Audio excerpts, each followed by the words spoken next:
He woke up from a coma, looked into his maid's eyes, and whispered, "My wife?" But what she did next changed both their lives forever. Arlo Ventris opened his eyes to a sterile white ceiling and the quiet hum of machines. His body felt foreign, heavy, weak, disconnected. Blinking slowly, he turned his head toward the soft sound of movement and saw a young woman sitting beside him. She was dozing in a chair, her head tilted forward, strands of curly hair falling gently across her cheek.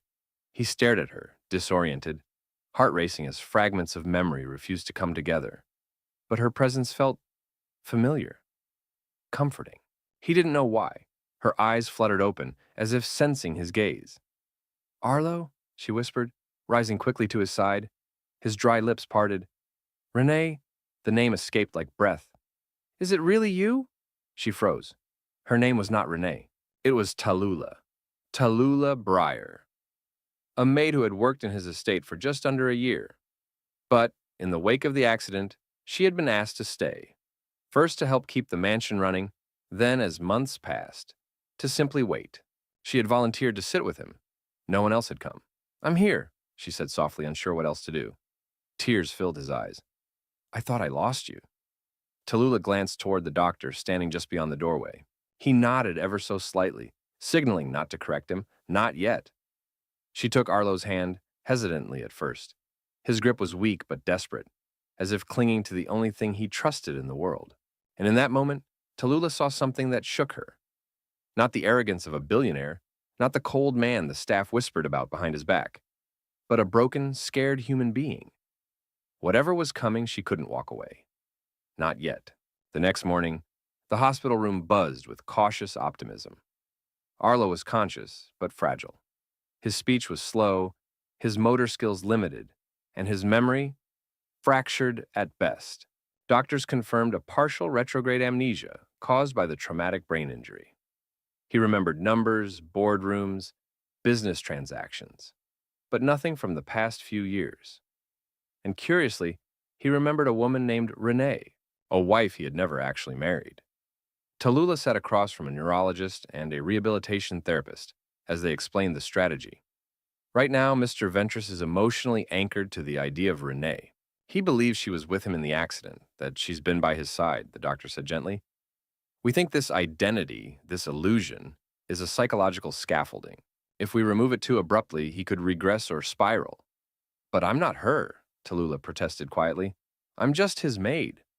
You're the only face he's seen consistently over the last 6 months, the therapist added. You read to him. You brought meals. You spoke to him even when he was unconscious. In his confused brain, you became her. Tallulah sat in silence, torn. She didn't sign up for this. She was a housekeeper, an honest worker, and now they were asking her to continue pretending, to play wife to a man she barely knew, even if just to help him heal. Later that afternoon, Arlo was moved to a private recovery suite. The walls were lined with books and neutral tones, carefully designed to resemble his estate. When Tallulah entered, he lit up. There you are, he said, a faint smile curling at the edge of his mouth. You always wore that blue sweater. I love that one. She looked down at her outfit, stunned. It was pure coincidence. You remember that? She asked. Of course. I remember how you'd sit beside me and hum that tune from that French movie you love. His eyes softened. I missed you. Tallulah swallowed hard. Her instinct told her to correct him, to tell the truth. But the doctor's warning echoed in her mind. Yes, she said at last. I'm here. Days blurred into weeks. Tallulah was brought to live temporarily in the guest wing of the Ventris estate under special medical orders, with a doubled salary and full medical coverage for her ailing younger brother. Terms she hesitated to accept, but eventually did. She played the role gently, respectfully. No romantic affection, no false intimacy. She simply offered care, warmth, and quiet companionship. And slowly she saw something unexpected. Arlo, stripped of memory, wealth, and ego, was kind, attentive, wounded, yes, but genuine in a way she hadn't imagined possible. She began to see not the cold businessman from the hallways of the mansion, but a man trying to piece himself together from ashes. And while she knew it was dangerous to grow close under a lie, Her heart betrayed her with every shared glance, every trembling word.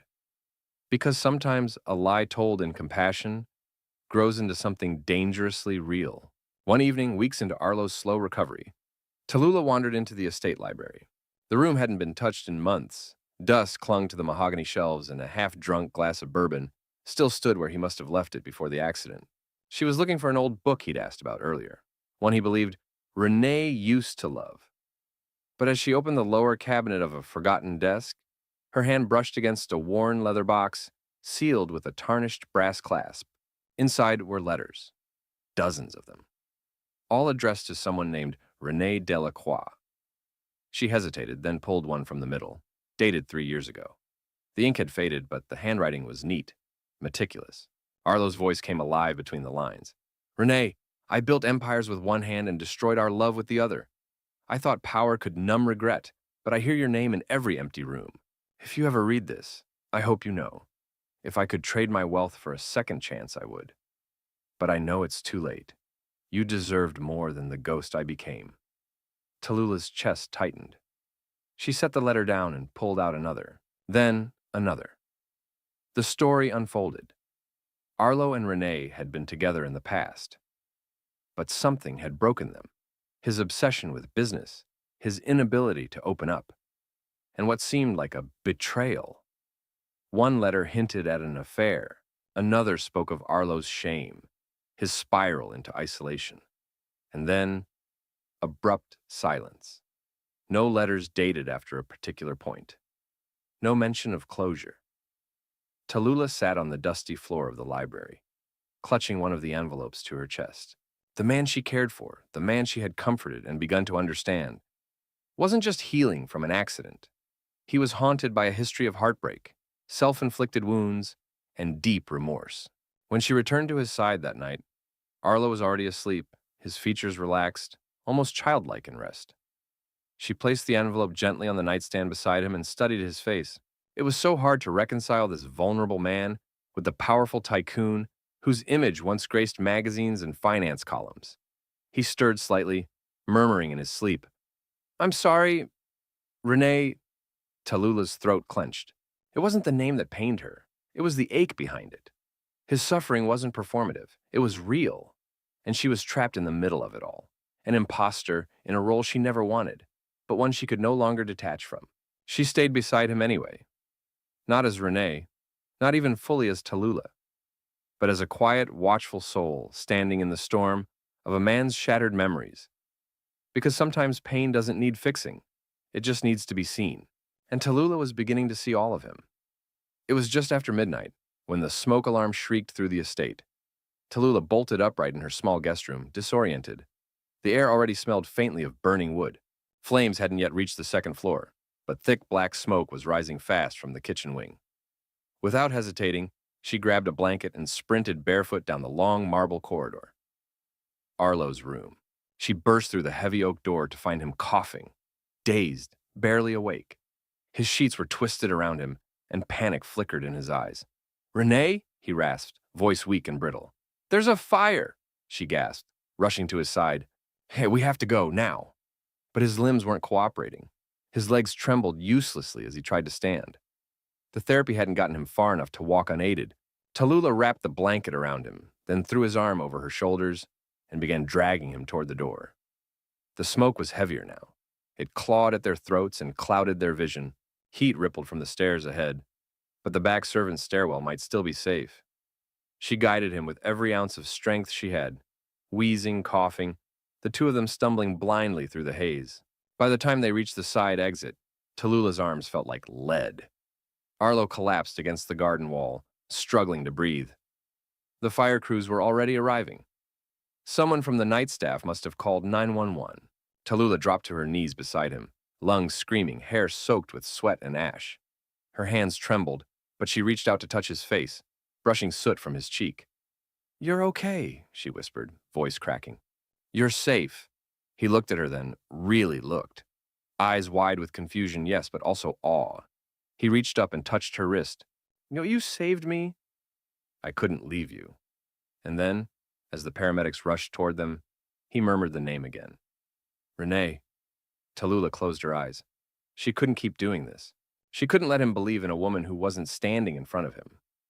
Hours later, in the hospital under observation for smoke inhalation, he lay in a white room with IVs in his arm. When Tallulah came in, he gave a faint smile. You always come back," he said softly. She stood at the foot of the bed, heart racing. "No, Arlo," she said almost in a whisper. "I'm not Renee." His smile faded slowly. "My name is Tallulah Breyer. I work for you. I've been your housekeeper for nearly a year. Renee, she's not here. She never was. You've been remembering wrong." The room fell into silence, a long, painful silence. He looked at her for a long time, blinking as if the world had turned sideways. "Then why did you stay?" he asked. Her voice shook. "Because you needed someone, and I couldn't walk away from you, even if you thought I was someone else." He turned his head away. "Please," he said, "just leave." She did. She walked out of the room, out of the hospital, and eventually out of his life. But with every step, her chest ached like something inside her had broken open. Because no matter how much she had tried not to love him, she had. The days that followed felt like someone had hollowed Tallulah out. She packed her few belongings and moved out of the guest wing, leaving the mansion behind like a memory she was never meant to keep. The estate's lawyer handed her a final envelope. Compensation, they called it. A generous check, a note of thanks from the Ventris family, and instructions on how to access the health benefits promised for her younger brother's treatment. But there was no letter from Arlo, no word, no explanation. Back in her small apartment in East Lanford, the walls were thin, the air stale, but it was real, familiar, honest. She found temporary work cleaning offices at night, then volunteered at a local community center during the day. There, she worked with underprivileged children, many of whom had stories similar to hers. Broken homes, lost parents, impossible odds. Teaching them how to read became her way to hold on to something good, something that didn't vanish in the smoke of a lie. And still, she thought of him. The way his eyes softened when he spoke to her. The way he tried to remember things that had never really happened between them. The way his face crumbled when she told him the truth. Meanwhile, Arlo Ventris sat alone in a nearly empty mansion. He had refused staff, refused press inquiries, and postponed his return to the business world. Memory continued trickling back, like pieces of a mirror slowly reforming. He now remembered the real Renee, their brief, volatile relationship, the betrayal, the letter he never had the courage to send. But it wasn't Renee who haunted him now. It was Tallulah. Her name echoed through the halls more than his own. The sound of her laugh in the kitchen, the way she hummed quietly when folding laundry, the strength in her voice when she told him the truth, even knowing it would destroy the illusion he clung to. And he hated himself for pushing her away. He opened the drawer beside his bed and found one of the letters she had discovered, left behind by her on the nightstand, folded and worn. It was his own handwriting, pleading for forgiveness. But now, the person he wished would forgive him was someone entirely different. He picked up the phone and called his assistant. "I need to find someone," he said quietly. "Her name is Tallulah Breyer." But she was gone. No records, no forwarding address, no trace. So he began to look on his own. Each day he drove through neighborhoods he once ignored, visited shelters, asked around discreetly at soup kitchens and churches. It was like hunting for a ghost who never wanted to be found. Until one rainy Wednesday afternoon, a priest at a community center in the South End paused when he heard her name. "You're not the first one asking about her," the man said, "but she's not easy to find. Doesn't like attention. You sure you're not here to cause her more pain?" "I'm not," Arlo said softly. "She saved my life. Now I want to save hers." The priest looked him over as if trying to judge his soul through his expensive coat. "She reads to the children, Wednesdays and Fridays, downstairs. No cameras, no drama, just kindness." Arlo nodded, heart pounding. He followed the narrow stairwell, his shoes echoing faintly on the old stone steps. At the bottom, in a bright windowless room filled with drawings and torn picture books, he saw her, sitting cross-legged on the floor with 3 children gathered around her, reading from a storybook in her calm, steady voice. She hadn't noticed him yet, but he noticed everything, her strength, her warmth, the quiet miracle of who she really was. No title, no illusion, no disguise. Just Tallulah, the woman who had walked into his broken world and left behind a piece of herself he could no longer live without. He stood at the edge of the room, almost afraid to breathe. Tallulah hadn't seen him yet. She was finishing the last page of a children's book, her voice steady and warm, the three kids beside her listening with wide eyes and quiet mouths. The soft glow of the overhead lights painted her in gold. She looked tired but radiant, rooted, peaceful in a way he had never been. When she finally closed the book and the children clapped, Tallulah smiled, genuine, quiet, and full of something Arlo had never truly known, contentment without conditions. And then she looked up. Her smile faltered. For a moment she didn't move, didn't speak. Her eyes locked on his as the children scrambled to pick their drawings off the floor. Arlo took a step forward but paused, unsure if he was welcome. "Hi," he said simply. "Arlo," she whispered. Her voice was a mixture of disbelief, confusion, and something deeper, something raw. "What are you doing here?" "I came to find you," he said gently. "It took me longer than I'd like to admit." She stood slowly, brushing crayon shavings off her skirt. "How did you even know where to look?" "I didn't," he replied. "I just went to the places where people care about others without asking for anything back. You tend to leave pieces of yourself behind. People remember." There was a long silence. Tallulah folded her arms tightly, a subconscious shield. "But why?" she asked. He took another cautious step forward. "Because I made a mistake. I confused you for someone else, and even after I remembered who Renee really was, I couldn't stop thinking about you, about the way you saw me when I didn't even know who I was. You thought I was her." "I know," he said, nodding. "And you could have taken advantage of that. But you didn't. You just stayed. You gave me something real in the middle of a lie." "I had to walk away," she said, eyes suddenly glassy, "because the longer I stayed, the more I started to hope it wasn't a lie."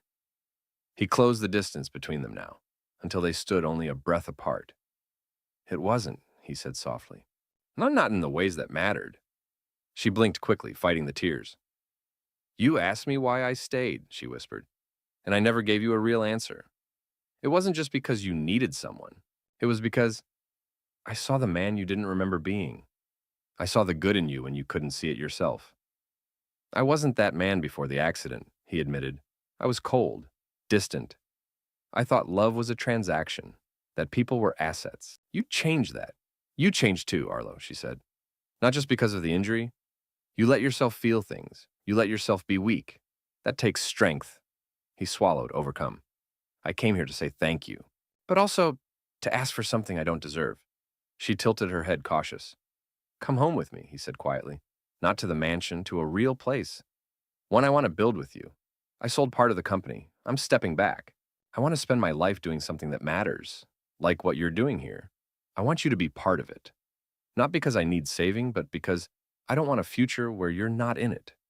Her mouth parted, but no words came. And then, slowly, like sunrise warming cold stone, her face softened. Her arms fell to her sides. She stepped forward, placed her hand against his chest, right over his heart. "You found me," she said. He closed his eyes. "I'll never lose you again." They walked together through the quiet streets just after sunset, the air tinged with the scent of warm concrete and early summer flowers. It wasn't a grand reunion. There were no paparazzi, no headlines, just two people relearning how to exist in each other's presence. Honestly, this time, without illusions. They stopped at a small coffee shop near the riverbank. Arlo held the door for her, almost shyly, and they sat at a corner table away from the few other patrons. He stirred his tea absent-mindedly, while she sipped her black coffee. The silence between them no longer awkward, but pregnant with everything unsaid. "I've been thinking," he finally said, eyes not leaving the ripples in his cup, "about the life I built before the accident. It was sharp-edged, full of polished surfaces and empty rooms." Tallulah watched him, her expression open. "I used to think vulnerability was weakness," he continued. But when I woke up and saw you, I felt something I'd never felt before. Safe." She blinked, not expecting the rawness of that word. "I spent so much time chasing power, influence, control, when what I really needed was someone to look me in the eye without flinching. And you did, even when I was broken, even when I wasn't really myself." "You weren't broken, Arlo," she said gently. "You were just real." He looked up at her now, eyes gleaming with a quiet, steady fire. "Then let me be real with you now. He reached into his coat pocket and pulled out a small wooden box, not velvet, not gold, just something plain and beautifully worn. Inside it was a silver ring, simple but elegant, with a single opal glinting softly in the light. I don't want to go back to that house, he said. I don't want the life I had before. I want to start over, from zero, with you. She stared at the ring in silence, stunned. I'm not asking you to marry me tomorrow, he added quickly, a faint nervous smile tugging at the edge of his mouth. I'm asking you to walk beside me as I become the man I should have been all along. I want to build something with you, something good. Not built on lies, not because you saved me, but because I love you. Tallulah's throat tightened. You don't even know all of me. I want to spend the rest of my life learning, he said. The emotion hit her like a wave. All the months of pretending, hiding, fearing, washed away by the sincerity in his voice. This wasn't the man who confused her with a ghost from his past. This was someone who had chosen her now, fully aware.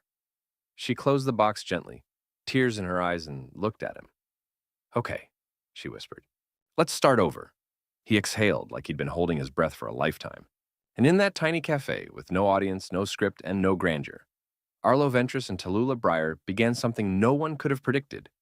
Not a fairy tale, not a scandal, but a quiet, patient, painfully honest love story that neither of them had ever dared to dream. A year later, the mansion Arlo once called home stood empty, its manicured hedges overgrown, the marble floors gathering dust.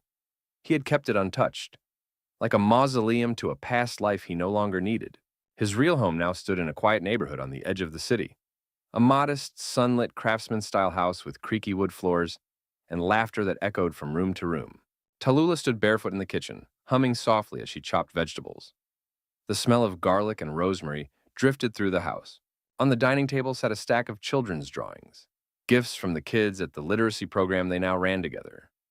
Arlo walked in, still wearing paint-speckled jeans from renovating the new learning center they were opening in the fall. He wrapped his arms around her from behind and kissed her temple.